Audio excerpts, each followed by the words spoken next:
Alright, so we talked about how textures work in Blender and how we can use some basic nodes to create a texture and apply it to an object, right? What we haven't talked about yet is how to actually make the texture look realistic and look really good, right? We need to play around with some more settings to make it look really good, okay? And this is where the other stuff comes into play that we talked about in the first episode, the roughness, the specular.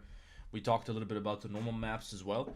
So this is what we're going to do today. If you look at this texture over here, it's not just an image, right? It's not like we had the camouflage in the tank, because this texture actually looks like it's a little bit of a bumpy surface, right? It actually looks like the tile, so it looks a lot more realistic than just a flat image on a texture, right?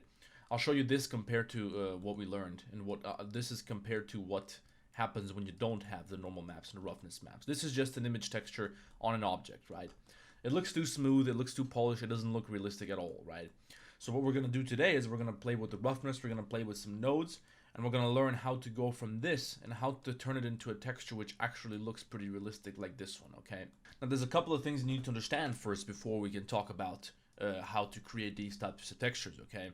So I need to point out to you the existence of an albedo map, a roughness map, and a normal map. Those are the three different types of images that we're going to use to make an actual realistic texture, okay? So here, I'm going to show you the difference between those three, and I'm going to show you what those look like, okay? Over here, I have an albedo map. That's called an albedo map. It just means an image texture, just a picture, the same way we downloaded that camouflage off of Google. When you go to Google and you type in concrete texture, you get an albedo map. That serves as your albedo map. That's how we refer to image textures, like the one you can see over here. And when we apply an albedo map to an object, we're going to get to this stuff in a second. Don't worry about it. We're going to talk about all the details, but I'm just showing you how this works and what this means first, okay? We have to clarify a little bit of terminology first. An albedo map will just color the surface, right? It will just change the colors on the surface and it will not do anything else, okay? Then after we add an albedo map, we're going to go ahead and add a roughness map. And this is what a roughness map looks like, okay? This image right here, you can see it's basically the same picture, but it's black and white, okay? And the point of a roughness map is that it determines how shiny each part of the texture is going to be, right? So different parts of this image dictate how much roughness there's going to be on the object. We can just look over here closely on this image, right? And you will notice that the darker parts of this image, so black on a roughness map means more shiny, and the white on a roughness map means less shiny, okay? So the spots that are darker, they're going to result in a more shiny part of the map. So maybe if it's greasy or something, or if it's a little bit polished or something like that, it's going to be more shiny, so that part needs to be black. The white parts indicate it's not very shiny. Sometimes it's the other way around. It depends on how you process the picture, but I think usually it means black is shiny and white is not shiny, right? That's just the general idea, okay? And a normal map, basically, let's not get too far into what the colors mean about the normals or anything like that, because every direction has its own color assigned to it. But let's not talk about any of that for now. But basically, what you need to know about this is that this determines how the surface is going to appear. It's gonna tell how the light is going to reflect off the surface and whether it's going to be bumpy or not, okay? So this will make the surface appear bumpy, right? If we apply a normal map, you can see that now it looks like it's a bumpy surface. It doesn't look perfectly smooth anymore. It looks like it's rough and bumpy and worn out, and it looks a lot more realistic, right? So when we combine all three of those, we're going to get a result much like this, right? It makes the texture look a lot more realistic, okay? So that's the result that we're going to learn how to achieve today. And even though you might be a complete beginner to this, is actually really easy to do. You only need to know how to use some very basic nodes. We talked about how it basically works in the previous video. If you haven't seen that one, go check it out. But if you're already familiar with some of the basic nodes and node wranglers and image textures and stuff like that and mapping and all that stuff, then you don't need to watch that video. You're probably going to understand what I'm talking about. So the first question you're probably wondering is, where can you get these types of textures, okay? How can you create a normal map or a roughness map or something like that, okay? Now, while there are ways that you can generate them yourself, the easiest way is to just download them off the internet, and I'm going to show you how. So one of my favorite websites, and this is an absolute classic, it's called textures.com. You can pretty much download any texture in the world, anything you can think of, you can download it over here. Usually for free, but the more higher resolution pictures and the higher quality stuff is paid. But most of the stuff is free, right? So when you get to this website, you can go over here to library, and you can just find PBR materials. And here you're going to find materials which already have a roughness map and a normal map included, so you can download everything there. So just for the sake of this tutorial, we're going to download one of these textures. I chose this floor tile texture because I thought it looked pretty cool. So when you click on this sphere with the texture that you have over here, it's going to open it up, and you have a bunch of different images down here which you can download. Now for this tutorial, all you're really going to need is to download the albedo. You can download it here. You need to download the normal map and the roughness map. Don't worry about this other stuff for now. So when you download them, we're going to go back to Blender, and we're going to open up a new file or whatever object you're working with. Just open it up, and I'm going to show you how to apply those textures to that object, right? So I'm going to delete my default cube, and I'm just going to use a plane just to keep things really simple. Okay, I'm going to go to my shading workspace. I'm going to close this thing on the side because I don't need that. I'm going to add a new material. So I'm starting from scratch here so you can follow along and see how this works. Now in the previous tutorial, we talked about how to activate the node wrangler and what it basically does. So we're going to use the node wrangler today. If you haven't already activated it, just go to your add-ons, search node wrangler, and you can activate that add-on. So when you press on your principal node, when you select your principal node and you press Control T, it's going to automatically add all the nodes you need to apply a simple texture to this object. So once we use the node wrangler, we're going to get these three nodes right here. We're going to get an image texture node, a mapping node, and a texture coordinate node. That's all we need to apply a texture to an object, right? So as you can see over here, the image texture node, it's already plugged into the principal node, right? So once we load up an image over here, it's going to automatically use it as the color for this surface, right? So it's automatically going to apply the image onto this surface. So you can just go ahead and click on open and just find wherever you save this image, right? And you want to make sure that you load the albedo image first, okay? Because this is the image texture. This is the one that we're going to use for the color, right? And you can see right away, as soon as you load up the albedo, the image shows up on the plane and everything's good, right? I suggest that for the sake of simplicity, you also use a plane because it's going to be a little bit harder to map this onto an object. You need to know some other things. So if you're not familiar with UVs or anything like that, then just use a plane just to understand how this works first. And then later we're going to talk about how to apply textures to more complicated objects, like more three-dimensional objects like vehicles or weapons or whatever it is you're creating, right? So for now, we're just going to stick to a plane because it's the easiest thing to do. So we loaded up our albedo, we loaded up our image texture, and that's pretty much done, right? The albedo, we don't have to worry about it anymore. Now we just have to worry about the roughness and the normal map, right? So those are the two things we still have to do. This is done. So we're going to select the principal node one more time, and we're going to press Control T again, okay? And we're going to get another set of these nodes with a node wrangler. And the first node wrangler, the set of nodes that we created, they were plugged into the first plug here, which is base color.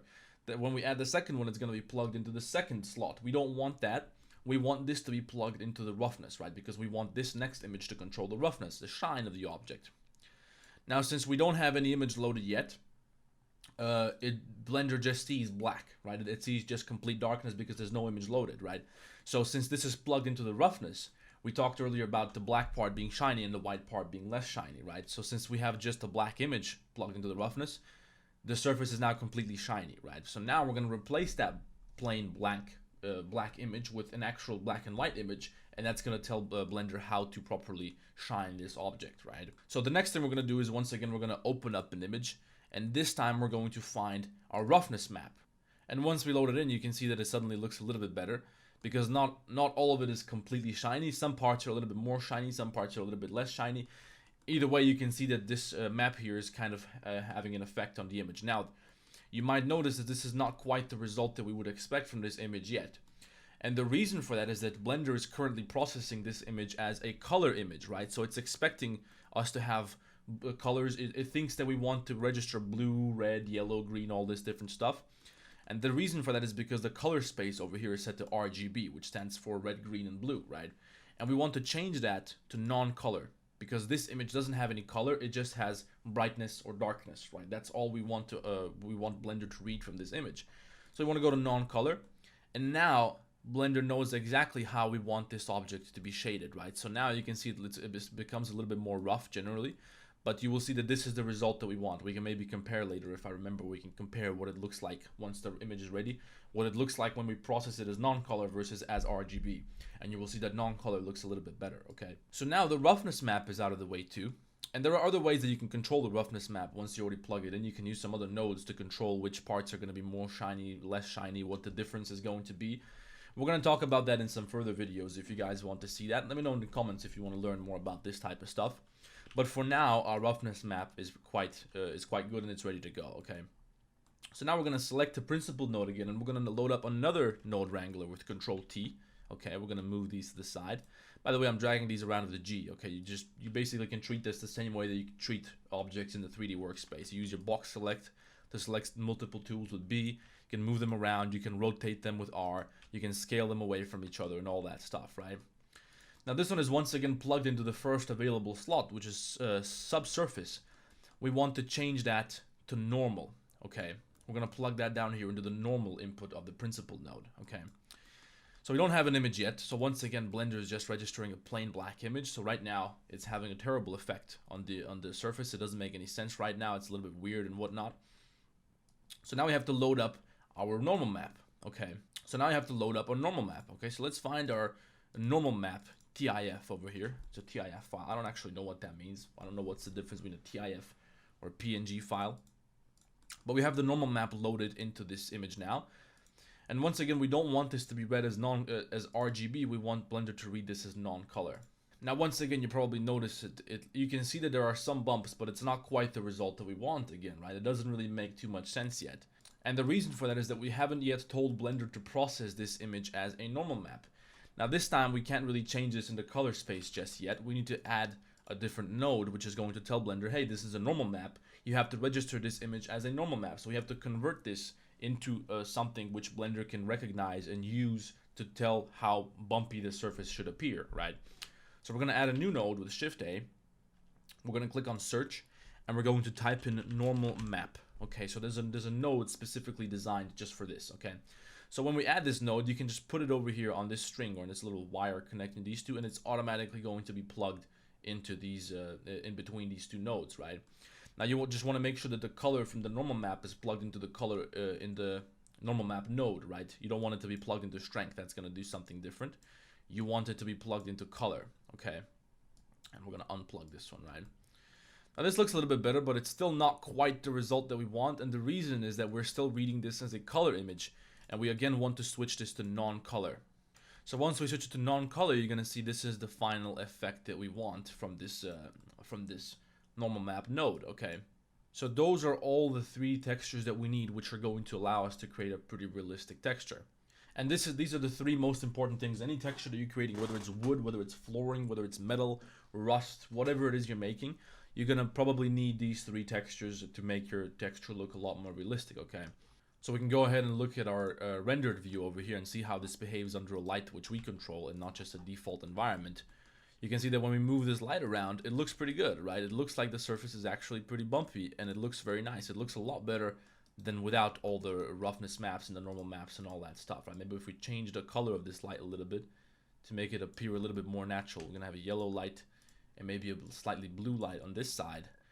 You can see that this starts to look pretty good, right? If you're making a floor, this is pretty much the result that you want to have, right? So we can also switch to cycles and see how it looks there.